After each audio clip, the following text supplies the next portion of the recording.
দর্শক, ঢাকার রাজপথ যখন কাঁপাচ্ছে এনসিপি, তাদের ডাকে বেশ কিছু ছোট ছোট দল সাড়া দিয়েছে। এমনকি জামাত ইসলামকেও আমরা সাড়া দিতে দেখেছি, জামাত শিবির সাড়া দিয়েছে। আওয়ামী লীগ নিষিদ্ধের দাবিতে তারা যখন বিভিন্ন কর্মসূচি পালন করছে, রীতিমতো সরকারকে আলটিমেটাম দিয়েছে যে তারা শাহবাগ ছাড়বে না, যদি আওয়ামী লীগ নিষিদ্ধ করা না হয় শাহবাগেই বসে থাকবে। সেরকম পরিস্থিতিতে একটি খবর চাঞ্চল্যের সৃষ্টি করেছে। এনসিপির এক নেতার বিরুদ্ধে হত্যা মামলা দায়ের করা হয়েছে। সাথে এবি পার্টির যে এবি পার্টি এনসিপির এই আন্দোলনের সঙ্গেও রয়েছে, এবি পার্টির একজনের নামেও হত্যা মামলা করা হয়েছে। কেন এনসিপির নেতার নামে হত্যা মামলা করা হলো, কেন তিনি কাউকে হত্যা করলেন, সেই আলোচনাটা করে বোঝার চেষ্টা করব আদতে কি ঘটছে। যে খবরগুলো আসলে গণমাধ্যমে খুব একটা যে আসছে সেটা বলা যায় না, নীরবে নিভৃতেই হয়তো পাশ দিয়ে চলে যাচ্ছে, আমরা টেরও পাচ্ছি না। এনসিপি বিভিন্ন নেতারা বিভিন্ন বিতর্কে জড়িয়ে পড়ছেন, সেগুলো যখন টক অফ দ্য কান্ট্রি হয়ে যাচ্ছিল তখনই অভিযোগ রয়েছে, তখনই তাদের সেই সমালোচনার ব্যাপারটাকে ডাইভার্ট করতেই তারা যে কোনো মূল্যে আওয়ামী লীগকে নিষিদ্ধ করার ইস্যুতে গেছে, যেন এইটাতে মাঠ গরম হয়। তারা বিভিন্ন সমালোচনামূলক যে ব্যাপারগুলো চলছে সেগুলো থেকে একটু উতরাতে পারে। এটা রাজনৈতিক কৌশল, রাজনীতিবিদরা রাজনৈতিক কৌশল নেবে, সেটাই স্বাভাবিক। কিন্তু হত্যা মামলা কেন হলো এনসিপি নেতার বিরুদ্ধে, সেই আলোচনাটা করার চেষ্টা করবো এই ভিডিওতে। থাকবেন পলিটিক্স টিভির নিয়মিত আয়োজনে।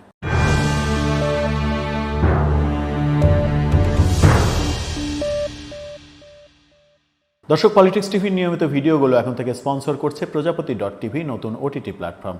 আপনারা চাইলে ইউটিউবে, ফেসবুকে, ইনস্টাগ্রামে, টিকটকে দেখে নিতে পারেন। ডেসক্রিপশন বক্সে লিঙ্ক দেওয়া থাকবে, সেখান থেকেও আপনারা দেখে নিতে পারেন প্রজাপতির কার্যক্রম। চলে যাচ্ছি মূল ভিডিওতে। বলছিলাম এনসিপি নেতার বিরুদ্ধে হত্যা মামলা, সাথে এবি পার্টির নেতাও রয়েছে। এবি পার্টি এবং এনসিপি নেতা সহ 6 জনের বিরুদ্ধে একটা হত্যা মামলা হয়েছে কক্সবাজারে।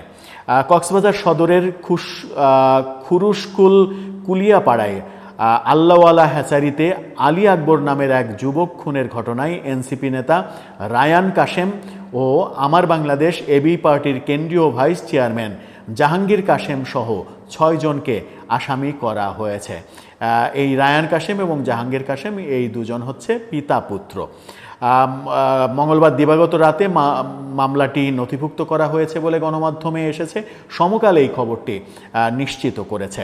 আপনারা সমকালের এই নিউজের স্ক্রিনশটটা দেখে নিতে পারেন। সমকাল শিরোনামই দিয়েছে যে এনসিপি ও এবি পার্টির নেতাসহ 6 জনের বিরুদ্ধে হত্যা মামলা। এই থানার কক্সবাজার সদর মডেল থানার ভারপ্রাপ্ত কর্মকর্তা ওসি ইলিয়াস খান এটা নিশ্চিত করেছেন। নিহত আলী আকবরের স্ত্রী বাদী হয়ে এই মামলা দায়ের করেছেন। মামলার আসামিরা হলেন জাহাঙ্গীর কাশেম, যিনি এবি পার্টির নেতা, 60 বছর বয়স, তার ছেলে এবং জেলা এনসিপি নেতা, কক্সবাজার জেলার এনসিপি নেতা তিনি রায়ান কাশেম, 28 বছর। তাদের 2 জনের নামে মামলা হয়েছে। আবুল কাশেমের ছেলে তানভীর কাশেমও রয়েছেন, 50 বছর বলছে, এটা বোধহয় বয়সটা ঠিক হয়নি। আল্লাওয়ালা হ্যাচারির ম্যানেজার আনোয়ার রয়েছে, আলী আহমেদের ছেলে মোহাম্মদ হুসাইন রয়েছে এবং রেজাউল করিমের ছেলে মিজানুর রহমান ছাড়াও অজ্ঞাত পরিচয় 4-5 জনকে আসামি করা হয়েছে। পুলিশ হেফাজতে থাকা হ্যাচারি পরিচালক রায়ান কাশেমকে ফৌজদারি কার্যবিধির 54 ধারায় আদালতে সোপর্দও করা হয়েছে। কক্সবাজার সদর জ্যেষ্ঠ বিচারক হাকিম আক্তার জাভেদের আদালত থেকে তাকে কারাগারে পাঠানোর নির্দেশও দেওয়া হয়েছে। মিজান এবং হোসাইন নামের আরও 2 জনকে সোমবারে কারাগারে পাঠানো হয়। আসামিপক্ষের অ্যাডভোকেট জানিয়েছেন তারা এই ঘটনায় রায়ানের সম্পৃক্ততা না থাকার বিষয়ে নানা যুক্তি তুলে ধরেছেন, কিন্তু আদালত এই হত্যাকাণ্ডের ঘটনায় সন্দেহভাজন হিসেবে তাকে কারাগারে পাঠানোর নির্দেশ দিয়েছেন। এনসিপি নেতা রায়ানের কথা বলছি, তাকে আদালত কারাগারে পাঠিয়ে দিয়েছেন। তবে আদালত রায়ানকে সুচিকিৎসার জন্য কারা কর্তৃপক্ষকে নির্দেশ দিয়েছেন। রায়ান অসুস্থ এই অজুহাত দেখিয়েছে অ্যাডভোকেটরা, সেই অজুহাত দেখিয়ে তার জামিন চেয়েছে। সেই জামিন না দিয়ে আদালত বলেছে যদি অসুস্থ হয় তাহলে তার চিকিৎসা যেন জেলেই হয়। এই ঘটনায় কারাগারে থাকা রায়ান কাশেম জুলাই অভ্যুত্থানে বৈষম্যবিরোধী ছাত্র আন্দোলনের সমন্বয়ক তিনি। সম্প্রতি আত্মপ্রকাশ করা জাতীয় নাগরিক পার্টি এনসিপির জেলার নেতা হিসেবে কাজ করছেন।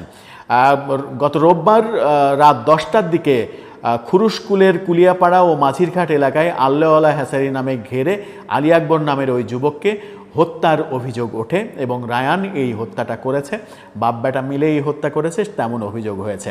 নিহত আকবর আলী খুরুশকুলের কুলিয়াপাড়ার মৃত দানু মিয়ার ছেলে। এই যে রায়ান এবং তার পিতা দুজন, পিতা এবি পার্টির এবং ছেলে এনসিপির, দুই বাপ বেটা দুই দলের এনসিপির নেতা, তার বিরুদ্ধে মামলা হলো এবং মামলায় তাকে কারাগারে প্রেরণ করা হলো। এটা একটা উজ্জ্বল দৃষ্টান্ত হতে পারে যে এনসিপির নেতা হওয়া সত্ত্বেও আদালত ব্যাপারটি আমলে নিয়ে তাকে কারাগারে পাঠিয়েছেন জামিন না দিয়ে। এবং এনসিপির নেতা, কেন্দ্রীয় নেতাদের বোধহয় এই ব্যাপারে খুব একটা মাথা ব্যথা নেই। মাথা ব্যথা থাকলে কক্সবাজারে হয়তো একটা তুলকালাম কাণ্ড হয়ে যেত। এই মামলা মিথ্যা, এভাবে করা যাবে না, আসামিকে ছিনিয়ে নিয়ে আসা, এরকম ঘটনা ঘটতেও পারত। কেন ঘটল না সেটা হয়তো সময়ই বলে দেবে।